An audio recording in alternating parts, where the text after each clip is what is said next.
country. So if we can argue that it's education, that's one thing. And it does get into an argument of advising, recommending, or educating.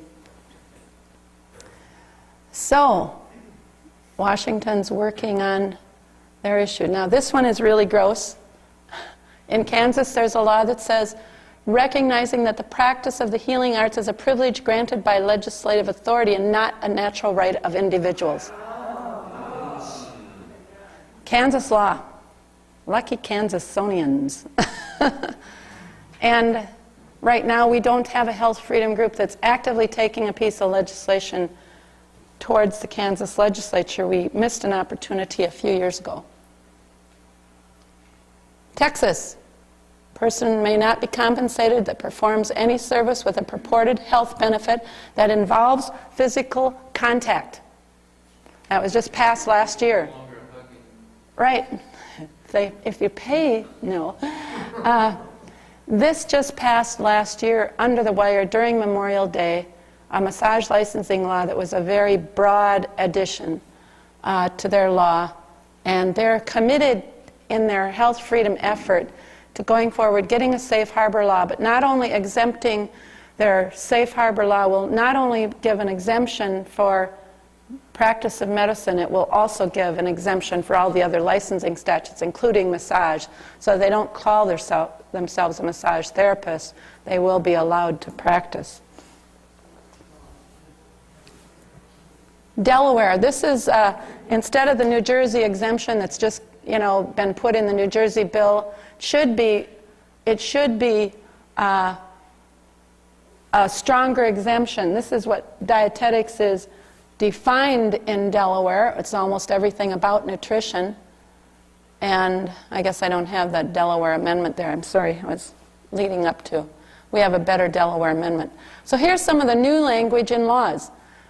The Minnesota bill has the fact that we're exempt from practicing medicine criminal charges if we're doing acupressure, anthroposophy, aromatherapy, Ayurvedic medicine. We put everything we could think of in there. But the most important words about the safe harbor exemption is including but not limited to.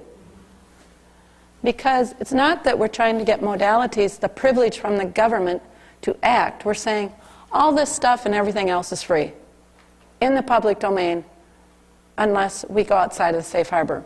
So these were just examples. We insisted that they not be defined, that they not be considered scope of practices. They're literally examples of what is not dangerous. Rhode Island passed. California has great language, and it says, restricting access to those services due to technical violations is not warranted. That's really strong, good language in intent practice. Louisiana has a good law now, but recently the Louisiana bill was amended, and they added to the Health Freedom Bill a sentence that said, you may not practice medicine, which could literally nullify the whole bill, because that's why you put the bill in the first place. So now there's going to be a legal argument if anybody gets shut down. Here's the amendment that we were supporting the group that was putting it in and helping draft it for the Delaware dietitian law, because it was moving really fast and we dumped an amendment in right at the end. An herbalist, retailer, or other person who does not hold himself out to be a dietitian by using one of the more, so we just put everything in there we could think of that we wanted to say. Here's the 6 free states with safe harbor bills. Here are the states that have introduced safe harbor bills in the last 3 years in addition, that are working on things. Here's people that are getting mobilized.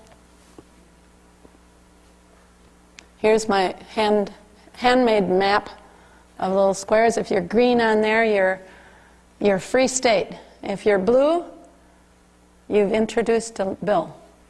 If you're a lighter color, you're in the stages of development. White means we don't have a group started in that state.